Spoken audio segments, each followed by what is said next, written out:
Well, it isn't obvious to me that I'm in any position to evaluate Elon Musk. Like, I would like to talk to him and find out what he's up to and why, but I mean, he's an impossible person. What he's done is impossible. All of it. It's like he built an electric car that works. Now, does it work completely and will it replace gas cars, or should it? I don't know. But if we're going to build electric cars, he seems to be the best at that by a lot. And he more or less did that. People carp about him, but he more or less did that by himself. I know he's very good at distributing responsibility and all of that, but he's the spearhead. And then that was pretty hard.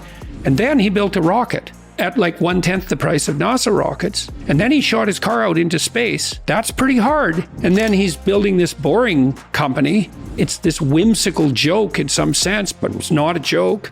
He's amazing. There was a recent interview with Elon Musk where he said something, "My mind is a storm. I don't think most people would want to be me. Right. They may think they would want to be me, but they don't. They don't know. They don't understand." Mm-hmm.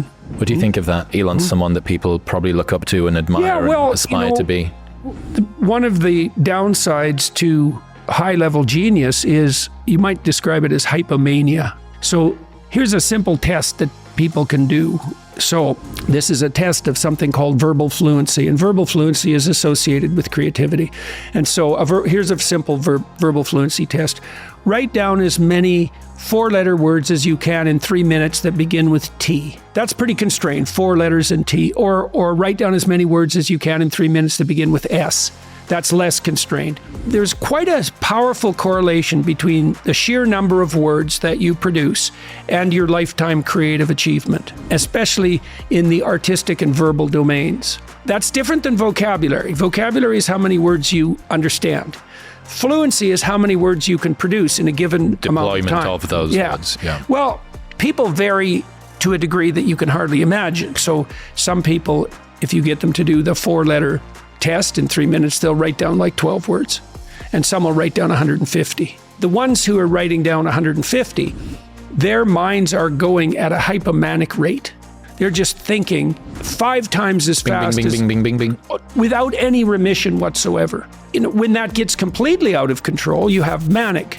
You have someone who's manic, and there's nothing fun about manic. That's where the word maniac comes from. And someone who's manic has 1,000 different plans, each of which are 1 sentence long, that they're hyper enthusiastic about. They'll spend every cent of their money pursuing them, and things just go immediately to hell. And so that's the outer limit of pathology on the creative front. And someone like Musk, who's clearly a genius, that's what he's contending with in his internal landscape. Now, I'm not saying that he's manic, because I see no signs of that, but someone that creative is on that edge.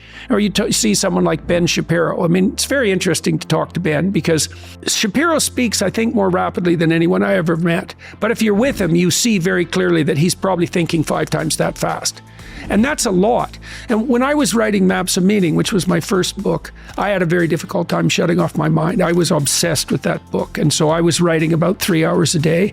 And then I was thinking about the material for 12 hours. And the thoughts came as way faster than thinking. They probably came about as fast as I can read. I can read about 1,200 words a minute if the material isn't overwhelmingly dense. And so it was just non-stop thought for like 16 hours a day. That's part of the reason I started lifting weights, because if I was lifting heavy enough weights, can't be thinking at 1,200 words a minute while I've got 100 pounds on my back. Exactly. It was enough to shut it down.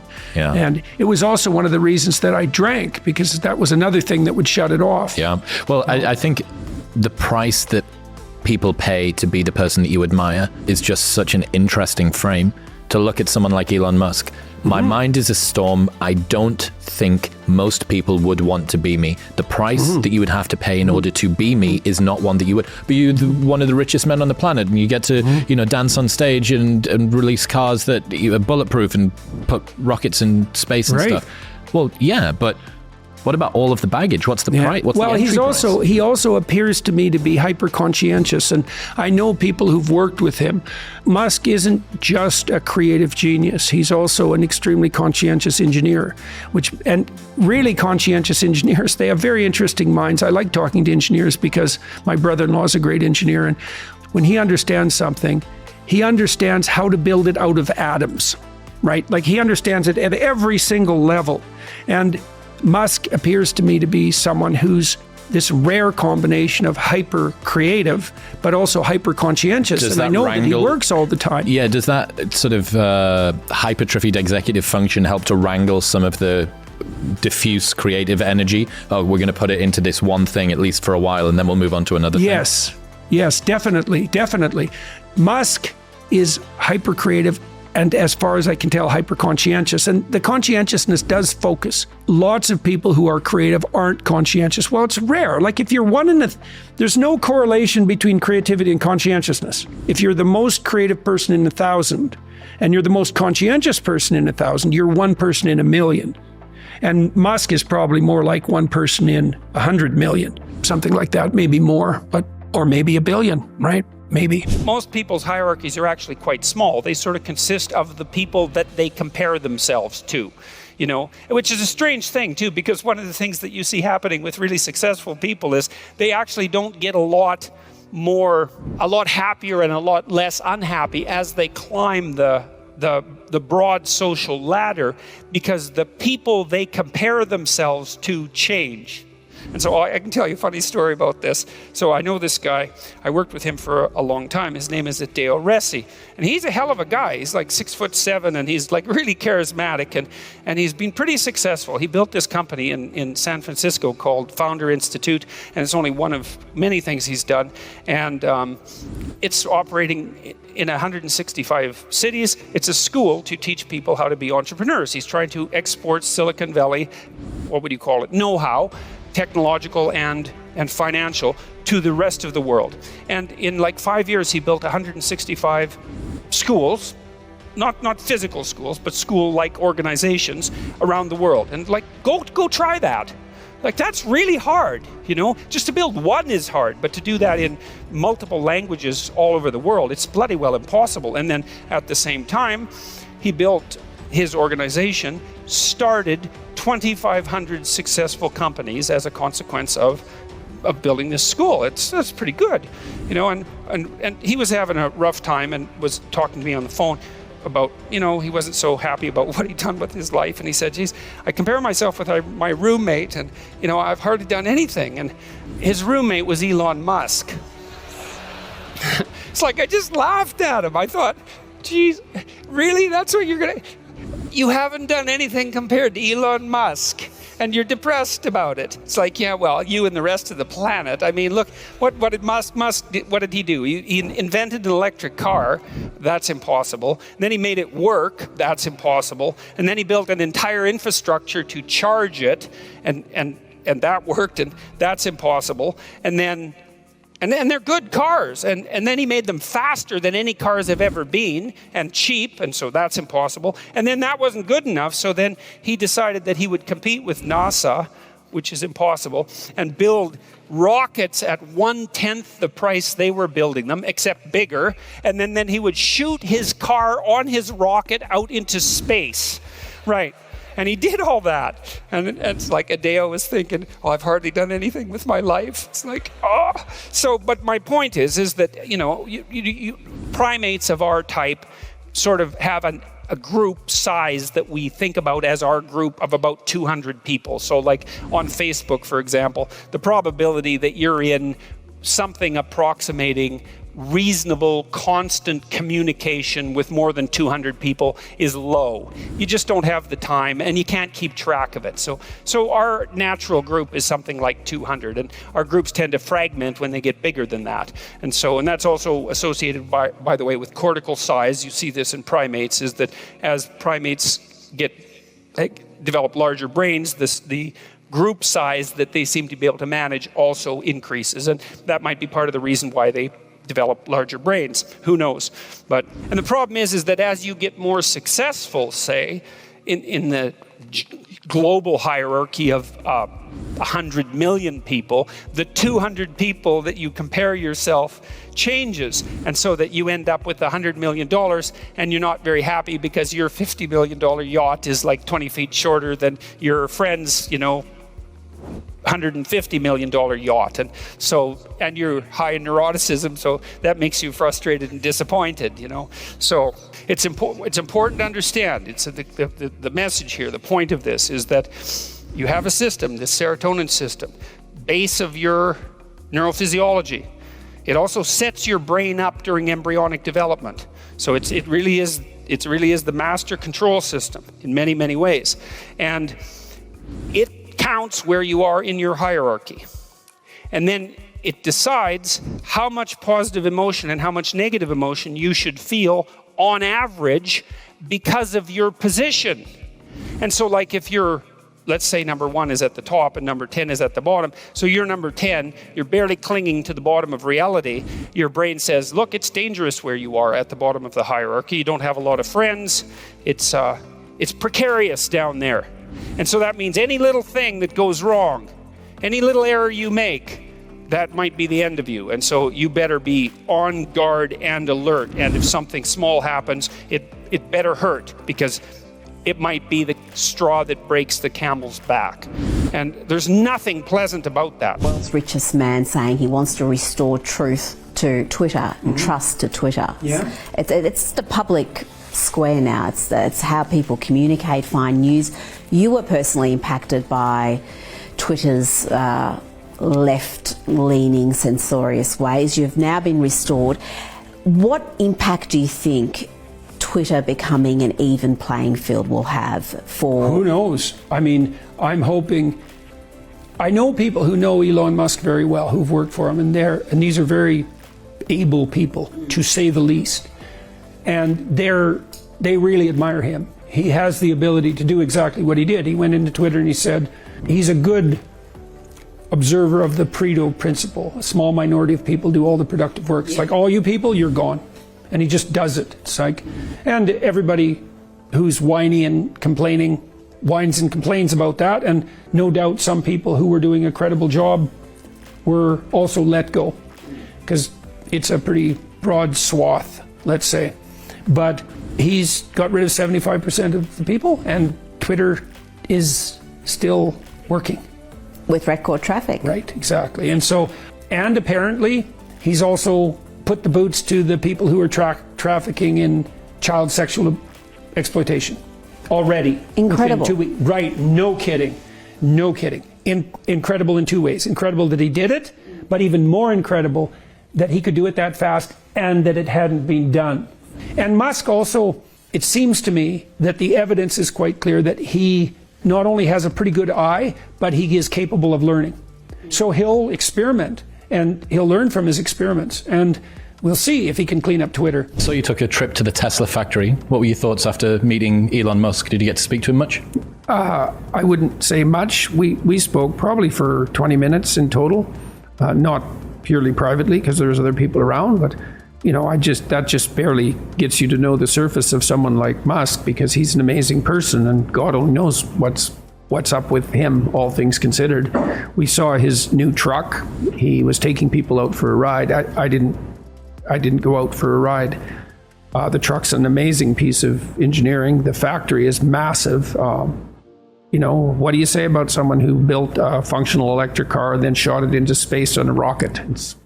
He's a singular person. But I thought it went very well. It was a very interesting evening. So I was pleased to be there, and, we sort of walked around each other a bit, and it was just fine. Do you guys interact a fair bit on Twitter? We seem to, yeah. What do you think that is? Why are you converging? I don't know exactly. We're both well known, and I suppose to some degree that increases the probability of that kind of convergence. But maybe he's aiming up. Me too. He seems to be. He's aiming up literally. He's aiming up very literally, yeah. Definitely. Didn't he wasn't there a spaceman, a model of a spaceman in the driver's seat of the car that he put out into space? Oh, that's certainly possible. He's got a theatrical twist. There's no doubt about that. And a great sense of humor, because that's really funny to shoot your own car out into space on a rocket.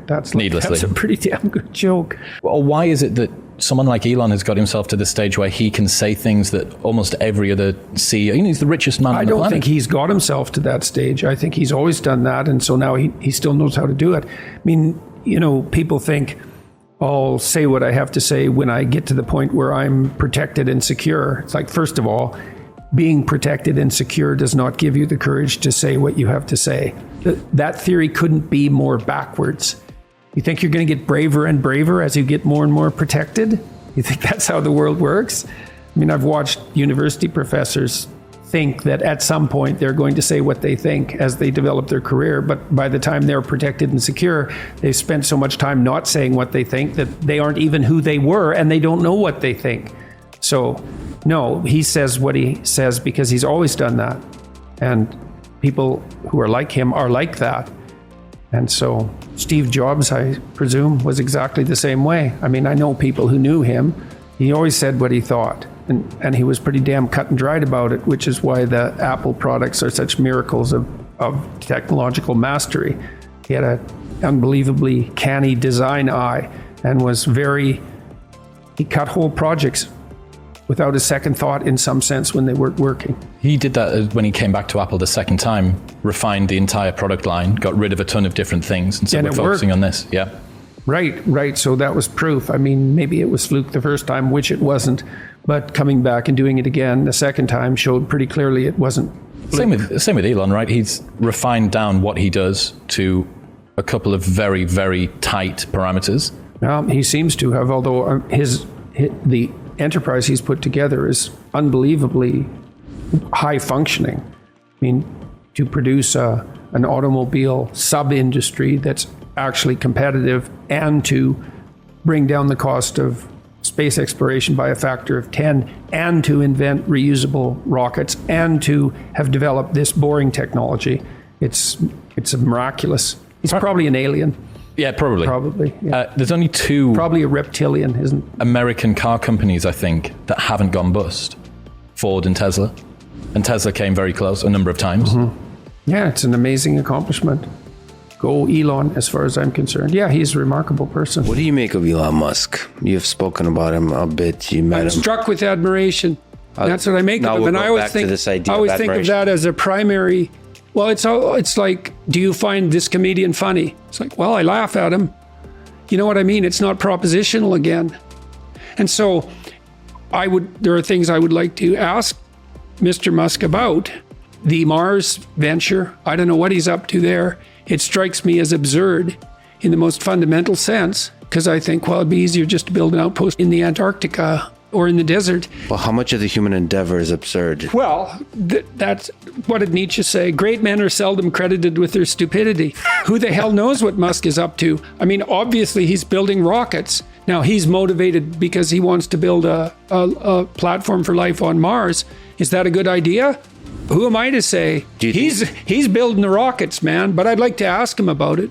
I would like to see that conversation. I do think that, having talked to him quite a bit offline, I think several of his ideas, like Mars, like humans becoming a multiplanetary species, could be one of the things that human civilization looks back at as, duh, I can't believe he's one of the few people that was really pushing this idea, because it's the obvious thing for society, for life to survive. Yeah, well, it isn't obvious to me that I'm in any position to evaluate Elon Musk. Go Elon, as far as I'm concerned. And then, he puts his finger on things so oddly. The problem is underpopulation. It's like, I think so too. I think it's a terrible problem that the West, for example, is no longer at replacement with regard to birth rate. It means we've abandoned the virgin and the child in a most fundamental sense. It's a bloody catastrophe. And Musk, he sees it clear as can be. It's like, well, and where everyone else is running around going, oh, there's too many people. It's like, nope. See, I've learned that there are falsehoods and lies, and there are anti-truths. And an anti-truth is something that's so preposterous that you couldn't make a claim that's more opposite to the truth. And the claim that there are too many people on the planet is an anti-truth. So, people say, well, you have to accept limits to growth and et cetera. It's like, I have to accept the limits that you're going to impose on me because you're frightened of the future. That's your theory, is it? Okay. Facebook, Twitter, Instagram, a lot of social media platforms. That's how we communicate now. That's like the public forum. That's our voice. Yeah. So our voice is really it's owned by a player. I don't know if it's owned, right. But it's... No, it's owned. The space where it's almost like it feels like the paper is owned. You know what I'm saying? Like, what Well, if... you really saw that with Twitter, especially before Musk took it over. Yeah. People were it was manipulating unbelievable. Twitter. It was it was compromised by the unbelievable. government. It was unbelievable. Well, But and that's, and now you it's know, like- and Facebook has been objecting too to all the pressure that's been put on them to censor. And, Yeah. you know, you have it's a public forum and it's democratized, but as you said, it's also centralized, right? And the fact that it's centralized means that it's instantly amenable to state control, and that's been happening to an immense degree. I mean, that's part of the reason, I think, the fact that Musk has escaped from that and also put his middle finger up against it is part of the reason he's being targeted by the Department of Justice right now for you know, not hiring people that it would have been illegal under their laws to hire. that to me is unbelievable. Yeah, I mean, it yeah. just doesn't. It's just like what a crazy thing to even chase somebody down about. Yeah, Like, well, they say the process is the punishment, right? The World Bank already estimated that we've put 350 million people into what they call food insecurity. 350 million. That's 3 times as many as the communists managed to kill. Maybe we can manage that in a winter. But the planet has too many people on it anyway, so, you know, that's just poor people. So You agree with Elon Musk that we should have more people, not less? I see humans as a net good. I know from Marion Tupy, a man who just wrote a book called Superabundance, he's done the economic calculations, and he calculated that every single baby born now will produce 7 times as many resources as they will consume. And you think, well, how can that be? It's like, well, it's not a zero-sum game, folks. And maybe there's enough to go around. Well, there is. Maybe there's more than enough to go around because we can become hyper-efficient. And you think, well, what's the evidence for that? It's like, well, there's twice as many people as there were when I was a kid, and everyone's way richer. So how about that for evidence?